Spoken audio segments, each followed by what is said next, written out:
ఏపీకి పెట్టుబడులు తేవడమే లక్ష్యంగా సీఎం చంద్రబాబు బృందం దావోస్ పర్యటనకు బయలుదేరింది. ఇవాల్టి నుంచి శుక్రవారం వరకు సాగే ఈ పర్యటనలో భాగంగా సీఎం బృందం ముందుగా జ్యూరిచ్ చేరుకుంటుంది. అక్కడ భారత రాయబారితో పాటు 10 మంది దిగ్గజ పారిశ్రామిక సంస్థల యాజమాన్యాలతో సమావేశమవుతారు.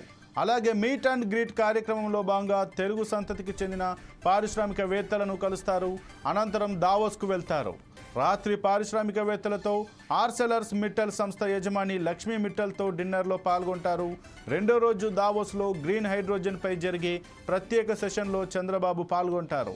కోకాకోలా, ఎల్జీ సహా ఇతర దిగ్గజ పారిశ్రామికవేత్తలతో చంద్రబాబు బృందం వరుస సమావేశాల్లో పాల్గొంటారు. యుఏఈ ఆర్థిక మంత్రి అబ్దుల్లా బిన్తో భేటీ అవుతారు. Energy transition, the blue economy అంశాలపై జరిగే సెషన్లలో సీఎం ఉపన్యాసం చేస్తారు. దావోస్ సదస్సులో భాగంగా మూడో రోజు పలువురు వ్యాపారవేత్తలు, వాణిజ్య సంస్థల యాజమాన్యాలు, ప్రతినిధులతో సమావేశమవుతారు. నాలుగో రోజు జ్యూరిచ్ చేరుకొని అక్కడి నుంచి భారత్కు తిరుగు ప్రయాణమవుతారు. చంద్రబాబు వెంట మంత్రులు లోకేష్, టీజీ భరత్, ఉన్నత అధికారులు ఉన్నారు.